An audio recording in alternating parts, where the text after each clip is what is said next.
Jeez. Why do I go around asking for more adventures? This shit's tiring. Hey, someone following me? It's probably nothing to worry about.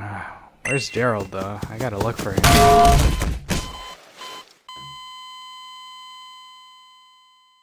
You are dead! Not a big surprise! Welcome to Pokémon Insurgence, the fan game that you guys voted for me to play in my video, Oops. Well, with Pokemon Legends ZA and its DLC already out, I thought it might be time to, start the year off right. So let's not waste any more time and jump straight into this. Our adventure begins with some exposition about the Tauren region. We quickly find out that this region is not overrun by evil teams or anything silly like that, but by literal cultists that sacrifice humans to summon legendary Pokemon. Holy crap! Because of this high crime rate, one person named the Augur has set out to try and take down all of these cults. However, shortly after, they've disappeared and haven't returned since. So this guy, who's totally not suspicious at all, has made it his goal to replace that guy and take down the remaining cults. Yeah, totally not ominous at all. Meanwhile... Oh, fuck my head. Huh? You? Where the fuck am I? Where am I? I don't want to be here. Why? What is this place? Please just explain to me. Please, I don't know what's going on. Please tell me something. Oh, someone got obliterated here. Damn. Well, at least that means I can use their DNA to disguise myself. Yippee! After watching one innocent soul get consumed by Darkrai and another two get consumed by, I guess, this admin's fire blast, I make my great escape from whatever this base was, and finally make my way out of the forest outside and into a small little town. And here is where I meet my first rival, Damien, and also gaslight him into thinking that he didn't see me when in reality he's right behind me, baby! After speaking with all the townsfolk, I learned that the second Augur is coming to this small, quaint little town. So I go to meet Damien in the town hall after wandering around the city for like 30 minutes because I'm stupid and didn't know where to go. To which I learned that he has forgotten his gift for the Augur. Nice going there. So in order to do that, we go through the obligatory process of choosing our starter Pokemon, but here we're greeted to a wonderful catalog of these forms called Delta Pokemon, which is basically just this region's form. Even though this is the quote-unquote edgy Pokemon fan game, I decided to choose basically the least edgy out of the bunch and give him a name that, really reflects my creative skills. We have the usual starter rival battle, and I quickly dispose of his Charizard before going back into the forest, killing an innocent Nidoran along the way, and into the cave so that we can get Damien's gift. I quickly blast some trainers away before finding him deeper in the cave. Unfortunately, we run into two more cults. Jesus Christ, why are there so many cults here? Anyways, apparently they all have the same hatred for this new Augur that's trying to take them down, and we overhear their plans to assassinate the second Augur as he comes back to Telnor Town. Luckily, me and Damien quickly make our way back to Town Hall to warn the Augur, to which we first get ridiculed, but then the assassins reveal themselves. Hello, we're here to kill you. Upon seeing the emblem of the cult member that I was to fight, and it being Kyogre, I was led to believe that this is basically just a bunch of Team Aqua. Nevertheless, due to them being the first enemy team battle of this playthrough, they obviously do not have very strong Pokemon, and I was able to dispose of the person I was fighting relatively quickly. After their defeat, the Augur shouts some ancient text and basically transports them off to somewhere. Holy crap, they're dead. Where? I don't really care, because now I finally get to start my adventure. Making our way through Route 1, we come across this town called Midnight Town. Alright, we're playing Twilight Princess. This is the town that has the trainer school, and after going to it, apparently there's supposed to be a school-wide tournament, but there's just one person missing, and apparently she's really important, so I'm gonna go find her after beating all these trainers. I said beating all these trainers? Motherfucker.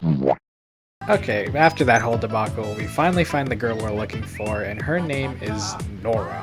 We see that, like me, she has a mythical Pokemon by her side, except hers is Celebi.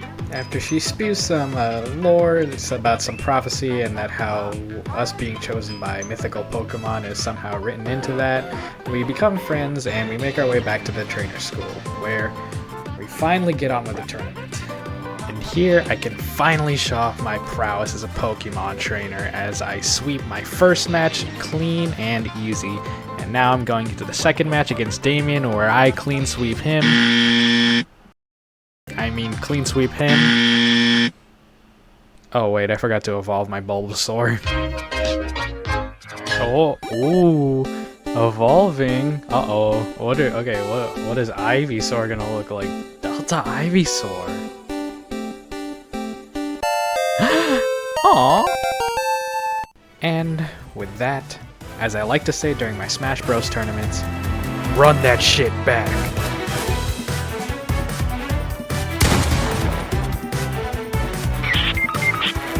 One, two, three, four. Let's go.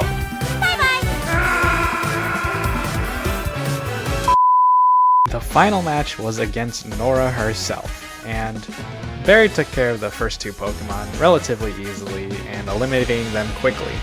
Unfortunately, however, he was low on health going into her Bayleaf, so he had to unfortunately faint. But the Zubat I caught earlier, oh man, I thought I was going to lose this one, but I think I clutched it out.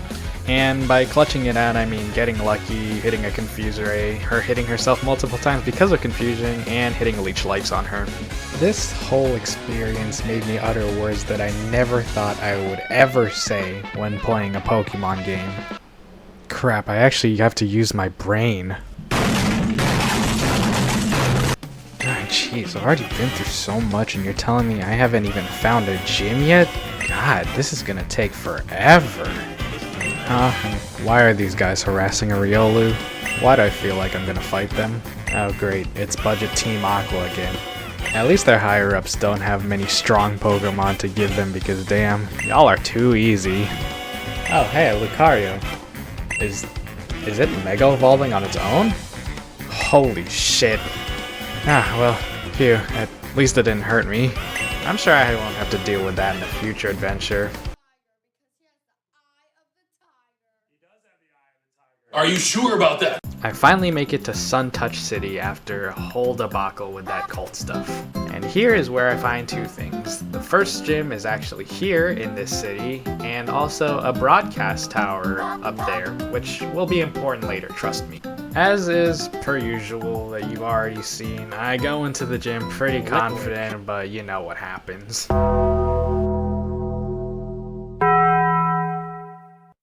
You're probably wondering why I'm not mentioning any of the Pokemon I'm capturing, but I'll give the reason as to why now. Now, at this point, I've been playing for a couple hours and I kind of needed a break, so I went to go and close the game, forgetting to save. Shit. How much progress did I lose? Well, I had to redo the trainer school tournament over again, meaning that, yeah, I kinda lost a lot of Pokemon that I caught along the way. But fear not, remember that broadcast tower I mentioned earlier? Well, after exploring it a bit more, I found that there was apparently a side quest that I could do where I could potentially gain some extra Pokemon, and because I was lazy, for lack of a better term, I decided to take up this guy on the offer, and well, let's just say it went pretty well.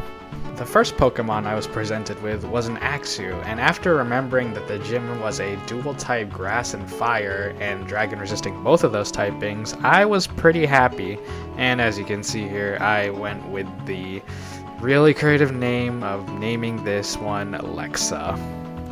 But you could have not feasibly prepared me for what Pokemon I had coming up next. I got a call from the broadcast tower shortly after I caught the Axew and saying that they found another Pokemon, but this one was a really rare one. It was another Delta Pokemon, and I was excited to see which one it was. I got taken out to the desert and encountered the Delta Grimer. Now, at first I was disappointed because I was like, oh, it's just a ground type. It's gonna get wrecked by the grass part of the grass fire gym.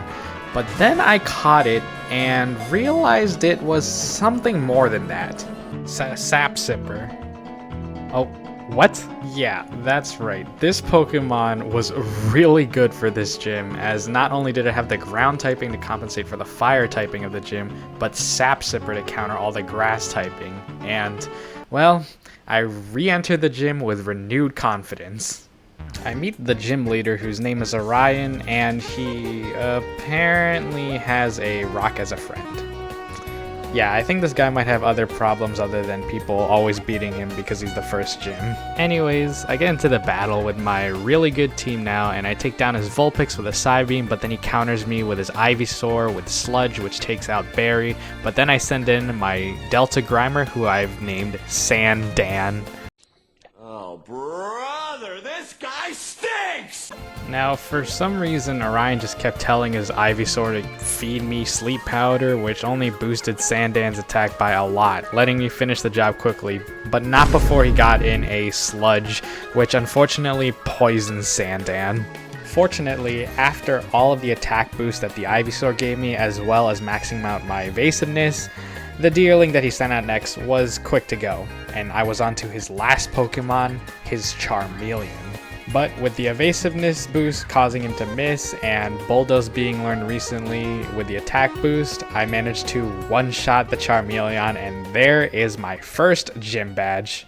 But right as I was about to leave, this mysterious girl pushed past me and ran into the gym with Nora following closely behind her. So I went back into the gym with her to see what was going on. Cultists had apparently entered the city and were actively looking for Orion, so if he wanted a chance to get out, he would have to leave right now. Oh my god, stop trying to get your rock, it's not that important. Dude, the cultists are right there. What are you doing? You have to get out of there right now, right now. Oh my god, what do you mean the rock is Reshiram? And it's gone. And it's back again. Okay. Anyways, I leave Suntouch City with a gym badge and now find myself going to the next gym. But on the way, I found a guy who was willing to trade any steel Pokemon for his Delta Scyther, so you know I had to take that steel, baby. After that, I arrive at a small town called Mechi Town, where here I find myself having to fight Nora, but this time she's not holding any punches. So of course, as is the usual, I get my ass kicked the first time I try and fight her, but as I see her strategy, I came up with some of the worst gameplay ever recorded. I stalled her out. In combination with getting chip damage from the rest of my Pokemon, the main player here was Sandan, because two of her Pokemon, her Bayleaf and her Celebi, were both grass typings, so I would constantly try and bait them out to get them to use grass attacks on my Sap Sipper Sandan, and eventually it worked out in the end. I just kept chipping away each time, but yeah, it was incredibly boring. Trust me, you don't want to watch the whole thing. Anyways, with that rival battle done, I headed down to Route 4 on the way to the next gym. And I forgot to mention that Nora actually gave me this instant Lapras pack, which I just choose to believe is an inflatable Lapras as a replacement for Surf. Anyways, this is going pretty well. I don't know what else I'll find here.